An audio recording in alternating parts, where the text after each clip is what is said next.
Hey, Aletheia Church and church family gospel community members. This past week we talked about James chapter 3, verses 13 through 18, and it was all about wisdom. James was introducing wisdom on a deeper level. He's really digging into what exactly it looks like. And he starts it off with this question of who among you is wise and understanding. It's like a challenge. And he says, prove it. Prove that you are wise and understanding. And here's how you're going to do it.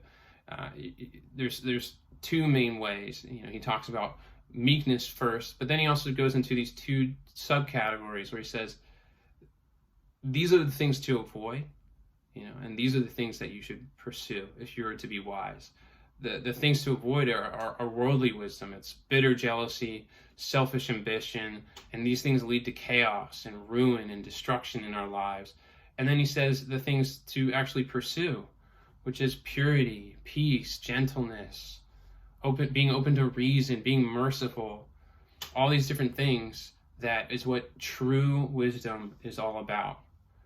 And so we know that if you want to experience the joy and the blessing, then you should pursue the wisdom of God, the wisdom from above. If you want to experience chaos and ruin, then you pursue that, the selfish ambition. And we went into all kinds of different things about what bitter jealousy really looks like and what selfish ambition really looks like in our lives.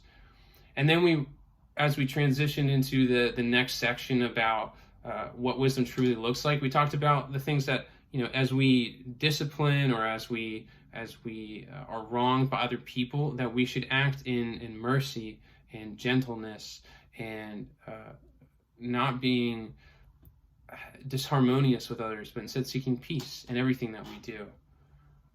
And then after that, we transitioned into recognizing that the teaching of James here actually mirrors Jesus' teaching on the Sermon on the Mount.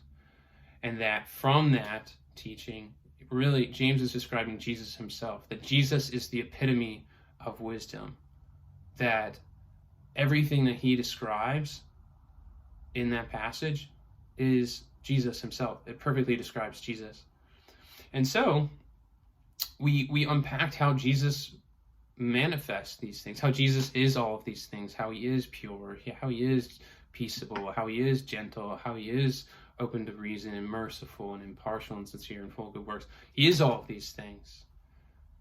And we unpacked that, we should pursue these things as well, but we have to be careful not to do it in a legalistic sense where we forget the grace that is involved. And then we don't feel as if this pursuit of wisdom is full of exhaustion and burnout, because it shouldn't be. We should remember his grace.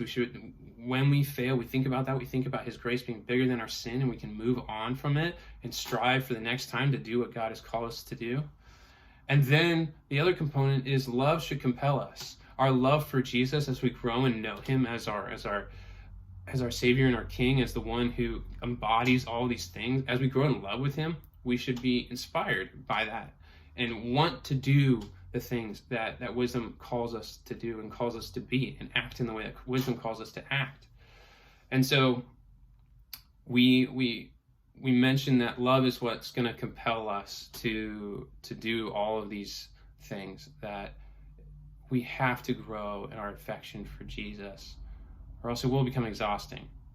And so for us going forward, we have to meditate on these things that James describes as wisdom, strive to avoid the things that James says is the epitome of foolishness, and do so with the understanding that God's grace is boundless and that his love is what should drive us. So I hope you enjoy your gospel community this week. Enjoy your discussion, and I pray for wisdom as you do that. Enjoy.